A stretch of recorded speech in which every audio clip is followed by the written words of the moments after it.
Olá galera, sejam muito bem-vindos para mais um vídeo. Meu nome é Dani Mileira, Bodametra, e hoje nós estaremos falando sobre uma temática que você já deve ter escutado em outros canais, mas certamente sobre essa pessoa que eu vou estar falando aqui, você só vai ouvir aqui no canal.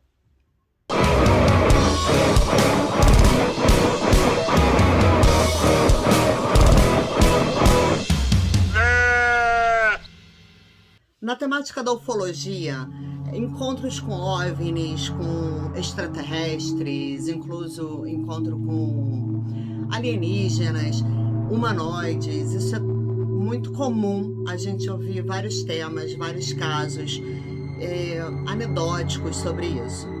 Mas sempre existem alguns que se destacam mais dentre os outros.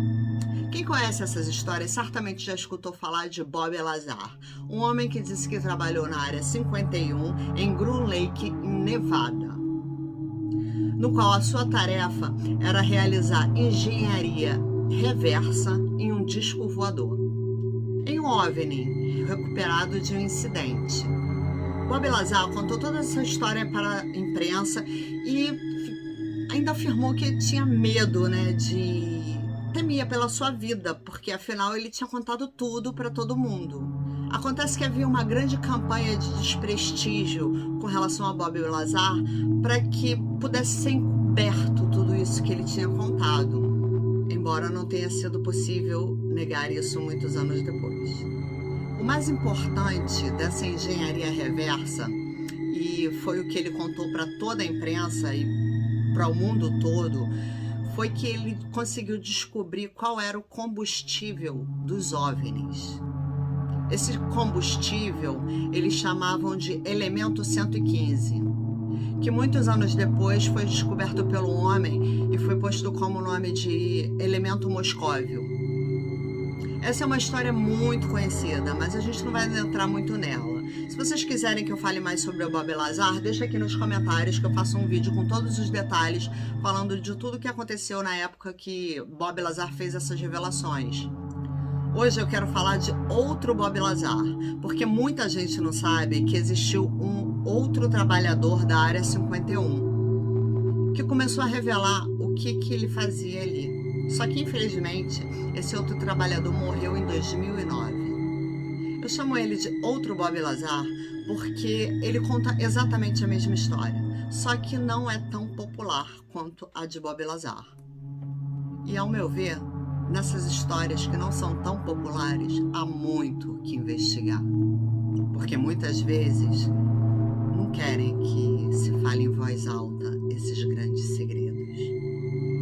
Olha, esse homem se chama Bill Uhouse. Ele trabalhou 10 anos como piloto de caça na Força Aérea na base Wright-Patterson. 10 anos como piloto de caça não é qualquer um. Depois esteve trabalhando como empreiteiro durante 30 anos para serviços de defesa e para inteligência. O que aconteceu foi que esse homem trabalhou na Área 51, assim como Bob Lazar, mais especificamente na Área S4, que é uma área que fica abaixo da Área 51. E eles dizem que é exatamente lá que estão todos os mistérios. É lá que existe realmente algo interessante. Ele trabalhou aí e descobriu muitas coisas. E isso está tudo registrado em várias entrevistas que ele fez para o Steve Gray, que você até consegue encontrar aqui no YouTube, mas eu acredito que em inglês. E nessa entrevista, você pode ver tudo ele contando com as suas próprias palavras. Bem, ele disse que trabalhou desde 1958 em um programa secreto para desvendar os mistérios de uma tecnologia que a humanidade nunca havia visto antes.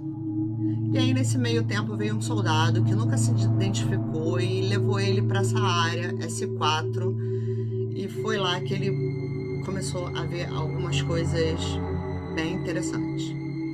Foi aí que ele começou a trabalhar com a engenharia reversa.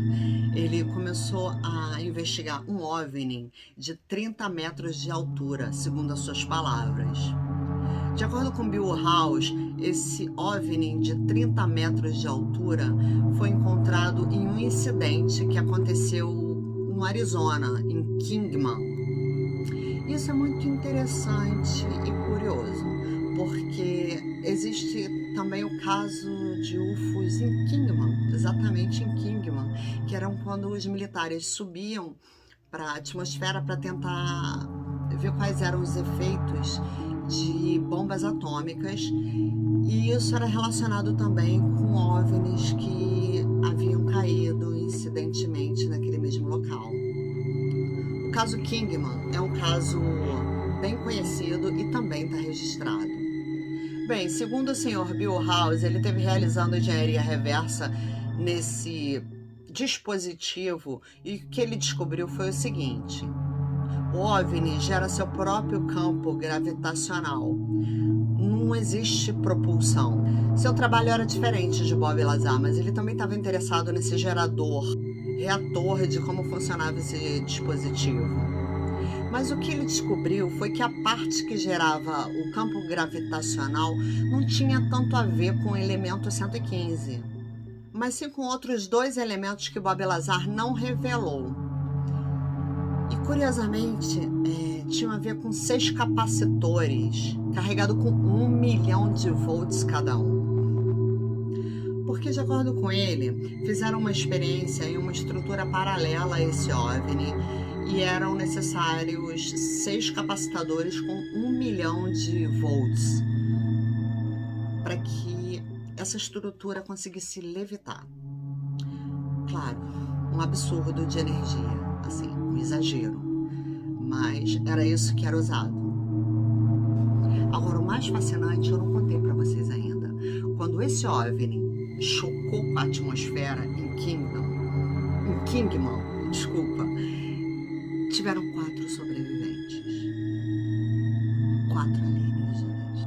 Este é um desenho do próprio Bill House, desenho de um ser extraterrestre, que chamavam de Rota Root, porque estava presente em um caso quando estava investigando o OVNI, e apenas falava com os cientistas, mas não com palavras, colocava mensagens diretamente no cérebro, como se fosse algo similar à telepatia. Claro que aqui deve estar pensando: Dani, o que você está me falando? Isso parece ficção científica, mas não sou eu que estou falando. Eu só estou reproduzindo o que ele contou. O Bill House falou com as suas próprias palavras. Se você quiser ver, você pode procurar, pesquisar sobre Bill House. Eu, aqui, sou apenas uma corrente transmissora para estar passando isso para vocês. Mas eu acredito que um homem que trabalhou 10 anos como piloto de caça para a Força Aérea e depois ainda 30 anos trabalhou para serviços de defesa e para inteligência, não é um qualquer. Mas, se você tiver que julgar alguém, julga ele, não a mim. Eu só estou replicando o que ele contou. Agora, é muito misterioso e muito interessante que um homem com essas credenciais, antes de morrer em 2009, tenha contado tudo isso para a imprensa, no caso, né, para essa entrevista que ele fez, e exatamente como o Bob Lazar. O Bob Lazar, ele também tinha suas credenciais, mas ele foi as pessoas apagaram tudo e apagaram todos os estudos que ele tinha feito também quando ele começou a fazer essas declarações. Só para você ter noção da potência de tudo que contou Bill House, eu vou continuar te falando aqui algumas coisas que ele falou na entrevista. Ele disse que dentre esses extraterrestres que caíram, só um falava com os cientistas. Os outros ficavam calados, não falavam nada. Só que eles falavam, mas não como a gente, né? Porque ele dizia também que a comunicação era muito sofrida, porque era por telepatia. Ele falava, mas diferente da gente, não como nós, né? Ele mandava mensagens para a mente desses cientistas. Ele comentava um pouco a respeito disso, porque parece que esse ser estava presente quando ele estava fazendo a engenharia reversa nesse disco voador, ou nessa nave espacial, enfim. O que a gente pode extrair dessa história? São palavras de alguém com altas credenciais que agora não pode falar mais porque perdeu a sua vida em 2009. Alguém que disse coisas incríveis sobre a Área 51. Pode ser verdade, pode ser mentira. Não sabemos, mas é um grande mistério. será mais uma peça dentro desse tema da ufologia. Mas antes de terminar, queria que vocês atentassem para um detalhe. A base White Patterson, essa base, ela é cheia de histórias, tem muitas histórias sobre ela. Se 1% dessas histórias for verdade, nós temos aí algo que está encobrindo uma base subterrânea cheia de aparelho de outros mundos. Sendo assim, eu espero que vocês tenham gostado desse vídeo. Se você é novo no canal, não esquece de se inscrever, deixa seu like. E se você quiser também pode me seguir lá no Instagram, que eu tô sempre atualizando os vídeos que eu posto por aqui, tá bom? Um beijo no coração de vocês e um...